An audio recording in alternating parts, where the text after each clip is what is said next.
بسم اللہ الرحمن الرحیم۔ السلام علیکم۔ ہمیشہ باوضو رہیے، روزی میں برکت ہوگی۔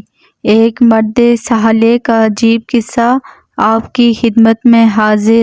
تو شروع کرتے ہیں۔ حضرت فضل علی قریشی کی زمین تھی۔ اس زمین میں وہ خود ہل چلاتے تھے، خود پانی دیتے تھے، خود کاٹتے، خود بیج نکالتے، پھر وہ گندم گھر آتی تھی۔ پھر رات کو عشاء کے بعد میاں بیوی اسے پیسا کرتے اور اس آٹے سے بنی ہوئی روٹی خانقاہ میں مریدوں کو کھلائی جاتی تھی۔ آپ اندازہ کیجئے کہ حضرت یہ سب کچھ خود کرتے تھے۔ آپ کی عادت تھی ہمیشہ باوضو رہتے، گھر والوں کو بھی یہی عادت تھی۔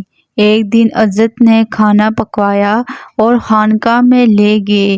اللہ اللہ سیکھنے والے سالکین آئے ہوئے تھے۔ وہ کھانا حضرت نے ان کے سامنے رکھا۔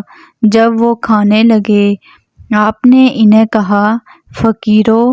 حضرت قریشی مریدوں کو فقیر کہا کرتے تھے۔ تمہارے سامنے جو روٹی پڑی ہے، اس کے لیے ہل چلایا گیا تو وضو کے ساتھ، پھر بیج ڈالا گیا تو وضو کے ساتھ، پھر اس کو پانی دیا تو وضو کے ساتھ، پھر اس کو کاٹا گیا تو وضو کے ساتھ، پھر گندم بوجھ سے الگ کیا گیا تو وضو کے ساتھ، پھر گندم کو پیسا گیا تو وضو کے ساتھ، پھر آٹا گوندا گیا تو وضو کے ساتھ، پھر روٹی پکائی گئی تو وضو کے ساتھ، پھر آپ کے سامنے کھانا لا کر رکھا گیا تو وضو کے ساتھ۔ کاش کہ تم وضو کے ساتھ اسے کھا لیتے۔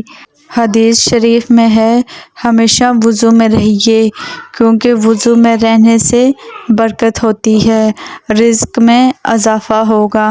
اللہ پاک ہم سب کو وضو میں رہنے کی توفیق عطا فرمائے، اپنے حفظ و امان میں رکھے، آمین۔